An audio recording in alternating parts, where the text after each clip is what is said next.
this is a majorly sped up look at how we do our makeup classes. So I'm starting with microdermabrasion. So microdermabrasion is Scandinavian mineral balls, and I'm just going to use that. Just wet your face. Make sure your face is a little bit damp so that you can really massage it in, and you literally just massage this all over your face, and this will actually polish off all of your dead skin cells, which actually helps you to get your moisturizers into your skin better. Once your skin's clear and all those dead skin cells are off, everything you put on over top of on your skin after that will absorb properly. If you don't microderm, you're wasting your moisturizers because they're sitting in amongst dead skin cells and it's just harder to absorb. Next we're going to use the Platinum Eye Serum. I put this on my hand first because it squirts out like that. So this helps to depuff your eyes, which is perfect for people like me with hay fever.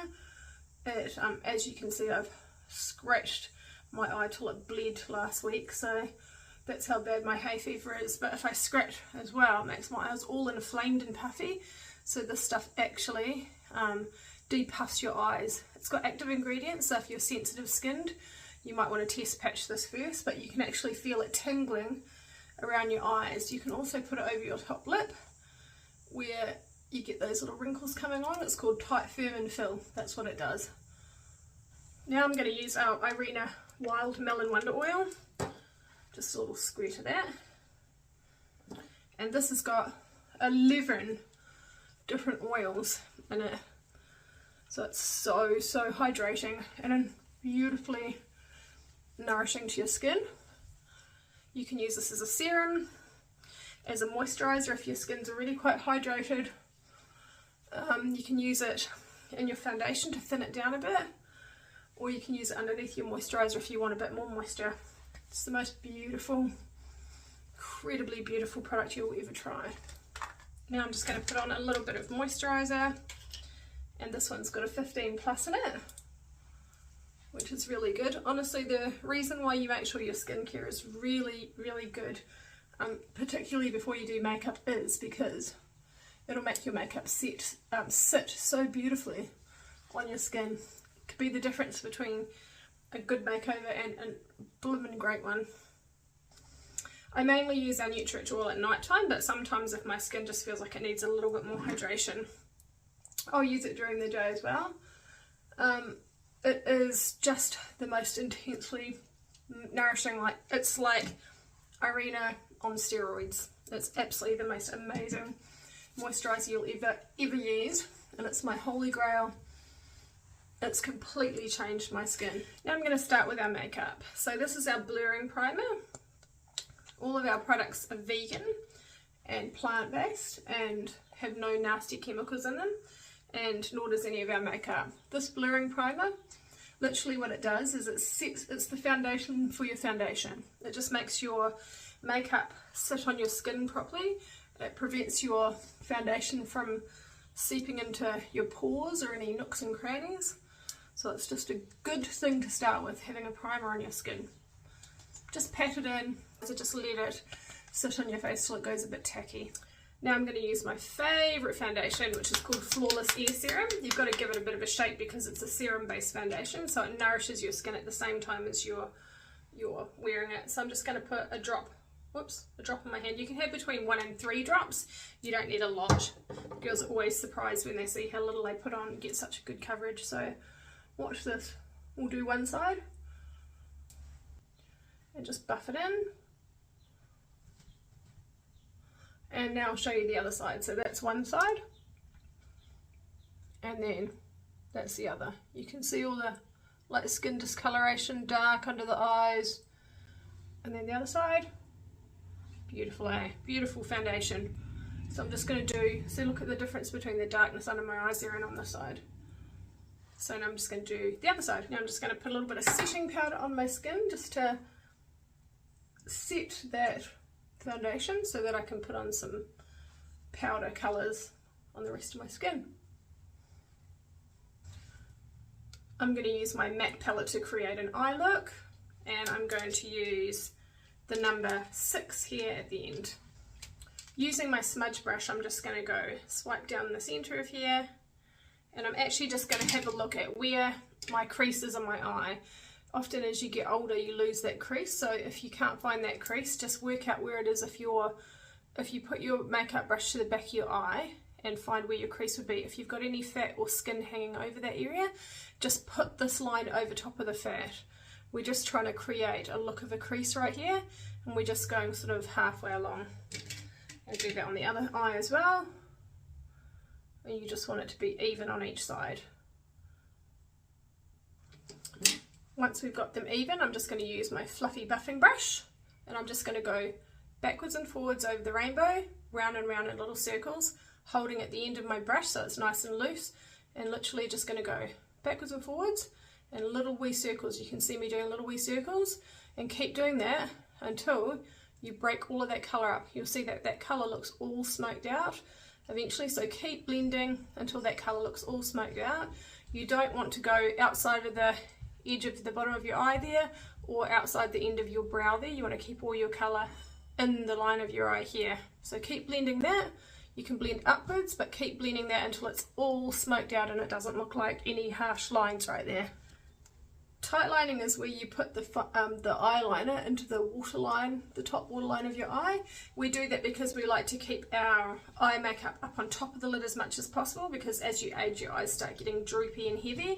So if you focus your eye makeup at the top of your eye rather than underneath your eye, you get a much more awake look. So you can hold your lashes up if you don't have long silly fingernails, and you're just drawing that into the waterline. Go as far over as you can.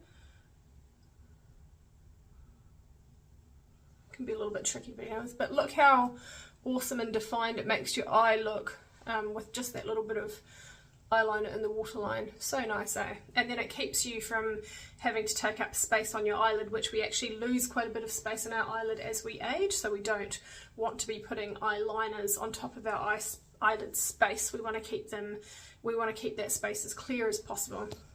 If that eyelid trick's just too uncomfortable for you to try, you can also do this one, which is using the angle brush. I just wet the end of that in my tap. So that's an angle brush right there. See the little angle? And I'm using the number 5 in my little palette there. And I'm going to just swipe that down the center here. And then I'm going to dust it on my hand, one side and then the other. And then I'm going to put that right into my eye lash line.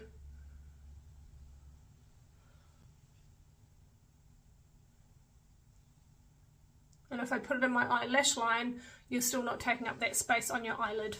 And with my smudge brush, I'm going to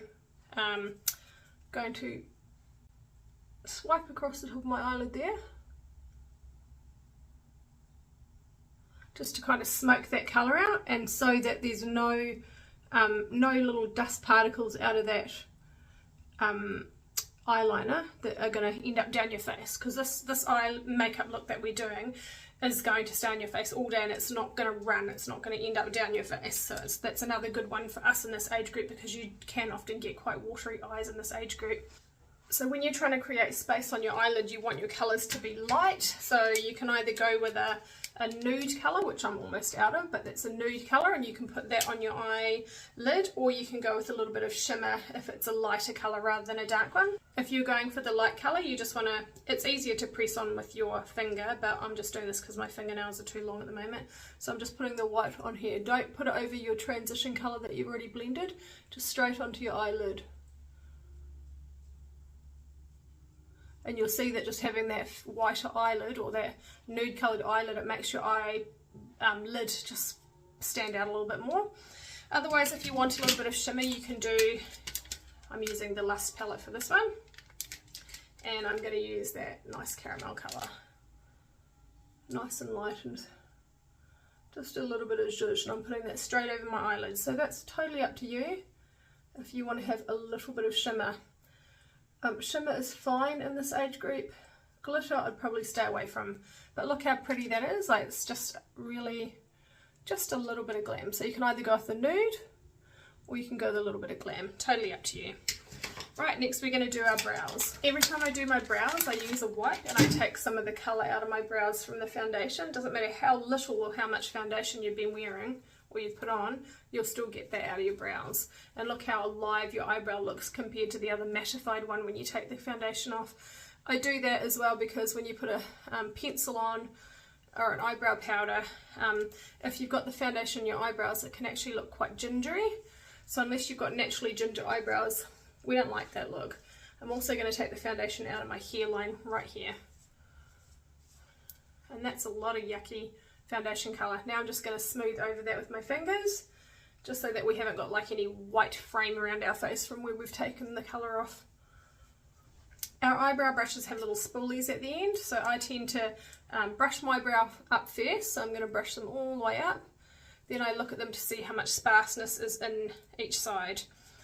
Sorry, not each, well, each side, yes, if you're doing both. But if you look for the sparseness in your brow, then you can just colour in little bits and pieces. You don't want to have block brows as you get older. It's very harsh looking and very heavy and very aging. What I generally tend to do is I start colouring in the peak, really light strokes, the peak and the tail of my brow, because I actually find that if you colour in or just sort of put a little bit of colour in the peak and the tail, that oftentimes you don't even need to do the front of the brow. Sometimes if you start your brow work from the front and work it through to the end, you end up with quite dark, heavy looking brows. So again, I'm just going to colour in some of that peak and some of that tail, and then I'm going to look to see, is there anything that I actually need to colour in? Maybe I do, maybe I'll just do a little bit more colour there. But in this brow, there's not like a lot of sparseness, so I'm happy with that. I'm going to use my concealer brush again. In the matte palette, I'm going to use that nude again, and I'm going to take that and put that on my concealer brush, and then I'm going to go up under my brow to create sort of a clean look under the brow. It gives it a little bit more definition. It also creates a bit of space between this here and the transition colour. It makes it all look pretty clean and creates the look of more space, which is something that we actually lose as we get older. I'm going to create a bit of contour on my face using our bronzer palette. You can either use this just to warm your whole face up, just by putting a little bit of bronzer on, bit on your forehead, maybe a bit on your nose and cheeks. Otherwise, if you do want to create a bit more contour, you want to put some contour on your brush, dust it off, because you don't want that much colour going on your face. Squeeze it together like this, so it's nice and flat.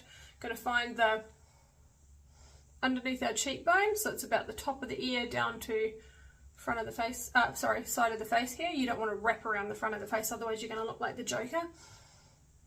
So top of the ear, going down a diagonal.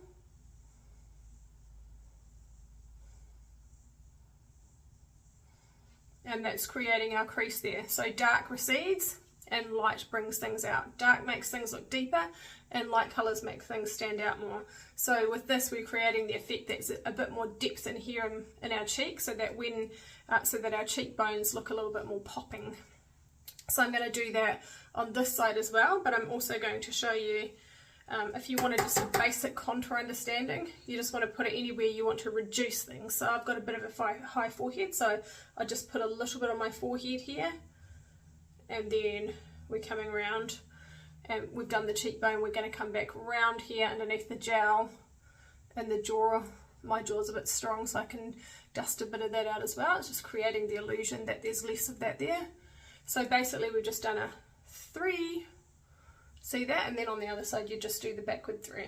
So you do that too, and then you just want to buff it, really let your brush go for it. So you're holding that brush quite loosely in your hand and really buff it hard out until all that colour breaks right up and all you're left with is just a little bit of a shadow. It's like an illusion of some depth there, but you don't want any actual harsh lines there. So just dust all of that out till it's all broken up, all that colour's broken up all over, and then do the other side. Now I'm going to put a little bit of blush on, and I'm going to just get the little bit of pink. I like a little bit of pink, and I'm going to put that on my brush. You don't want too much pink going on too soon, so you just literally just want to put that on really lightly. Just make sure you test that on your hand first to make sure there's not too much product on your hand, and then you're just going to put it on the balls of your cheeks. So you're going to put it where you smile, balls of your cheeks, and then you're literally just going to dust that all the way back up into your hairline.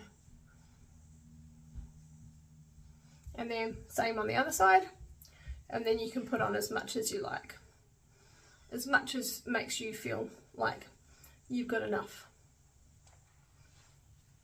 A tiny dot of concealer just on the outside of your eyes here creates a look like your eyes are sort of sweeping upwards.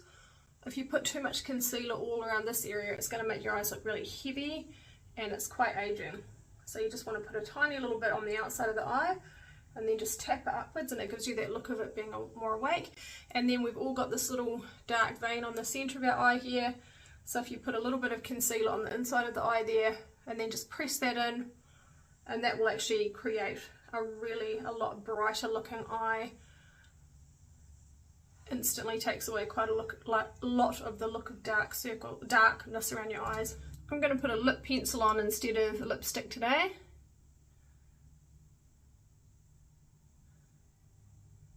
Just because I like this lip pencil colour. Highlighter is supposed to mimic the look of the moonlight shining down on your face, so it just drops down over it and lands on your highest parts of your bone structure. So it would be the top of the forehead, probably tip of the nose, the peak of the brow, the tops of the cheekbones, Cupid's bow. But I generally tend to stay away from the top of my forehead because I've already dusted some of that colour away. I don't want my forehead to look as high, so if I'm using highlighter, I'm putting it just here, slightly down from where I contoured, because I don't want to contraindicate by having the darkness taking away some of that look and then putting it back again. So slightly under that. Then I'm going to go along my cheekbones, top of my cheekbones here. I'm using the number 2 in the last palette, by the way. So I'm going to go along the top, a little bit in the peak here, tiny little bit. And I'm not going to do my nose, I don't want to draw attention to my nose. I'm going to put a little bit on my Cupid's bow. Do this before you do your lipstick. I've got lip liner on, so it doesn't make any difference. So you can see that little kind of bit of glistening there, and it just creates a bit more of a shape. And then you want to put a little bit of highlighter down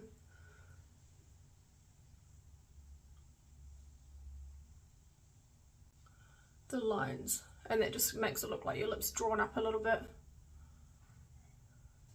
Just check your look, and if you're happy with that, just give it a little squirt with some setting spray. I love the setting spray because it actually is really dewy, so it makes your skin look like it's back to life again.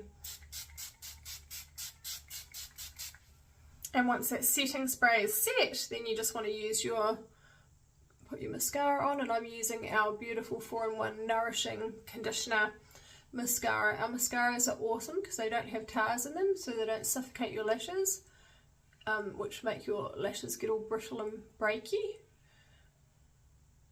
So this one's a beautiful mascara.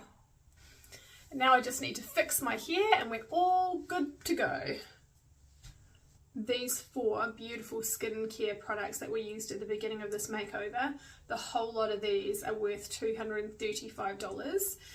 But at the moment for my non-VIPs, anyone who is not already a VIP, who doesn't have an account with me yet, these 4 products are $209 at the moment. And if you purchase these 4 products, which will heal your skin, if there's nothing else good about this deal, it is these 4 products which will make your skin look amazing. When you buy those 4 products at the moment for $209, you get pretty much all of the makeup that we just used in this tutorial for free.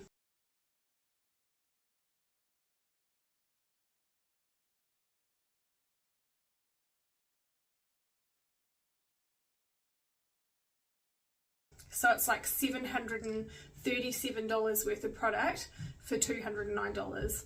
So if you're keen on getting in on that deal, just flick me a message, comment below, let me know if you'd like to grab that deal, and then we'll put that order through for you. Okay, talk soon.